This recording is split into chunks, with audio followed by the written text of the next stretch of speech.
first time presiding officer হৈ আছোঁ তো টেনশ্যন হৈ আছে অকণ ভয়ো লাগি আছে কাৰণ এইটো ডাঙৰ ৰেছপনচিবিলিটি হয়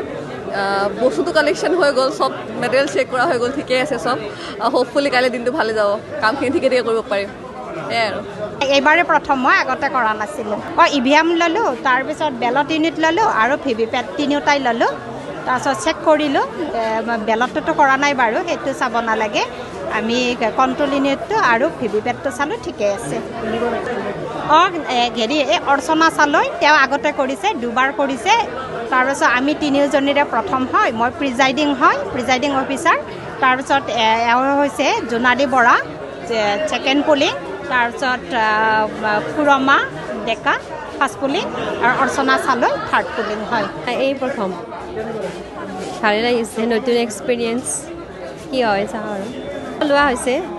আৰু চেক কৰিব বাকী আছে আৰু ভালে লাগিছে প্ৰথম ডিউটি পাইছোঁ যিমান পাৰোঁ ভাল কৰিবলৈ চেষ্টা কৰিম শুদ্ধ কৰিবলৈ চেষ্টা কৰিম বাকী অলপ ভয়ো লাগি আছে নতুন চেষ্টা কৰিম যাতে সুকলমে গোটেইখিনি সম্পাদন হৈ যায় আৰু গোবিন্দ কলিতা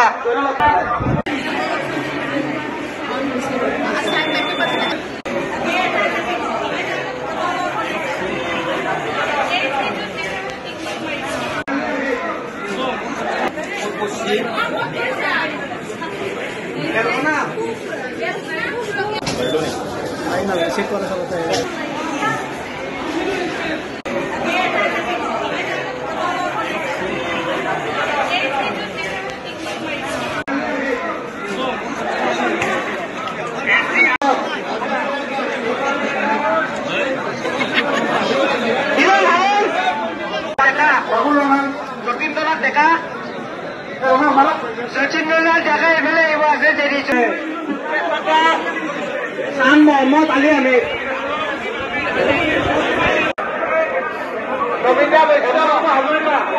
देवाशीष घोष আমাৰ total 476 numbers of polling station আছে 252টা পলিং ষ্টেচন আছে আমাৰ ৰঙিয়াত আৰু 224টা আছে আমাৰ কমলপুৰত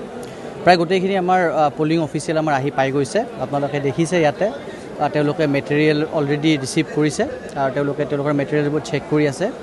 অলৰেডি সেক্টৰ অফিচাৰৰ লগত তেওঁলোকৰ টেগিং হৈ গৈছে মেটেৰিয়েল ৰিচিভ কৰাৰ পিছত তেওঁলোকে আমাৰ আহাৰ গ্ৰহণ যি স্থান আছে আহাৰ গ্ৰহণ কৰাৰ কাৰণে আমাৰ ডাইনিং হল যি আছে তাত তেওঁলোকে খাদ্য গ্ৰহণ কৰিব ভেহিকল আমাৰ ৰেডি আছে তাৰপিছত তেওঁলোকে নিজৰ এল'টে যি ভেহিকল আছে তাত তেওঁলোকে উঠি নিজৰ গন্তব্যস্থানলৈ তেওঁলোক ৰাওনা হ'ব আমাৰ পলিং প্ৰিজাইডিং আমিতো পাৰ পলিং ষ্টেচন আমাৰ 4জনকৈ আছে প্ৰিজাইডিং এজন আৰু 3জনকৈ পলিং অফিচাৰ আছে 476 নাম্বাৰ সব মানে পলিং ষ্টেচনত তাৰোপৰি আমাৰ প্ৰায় আজিৰ ডেটত প্ৰায়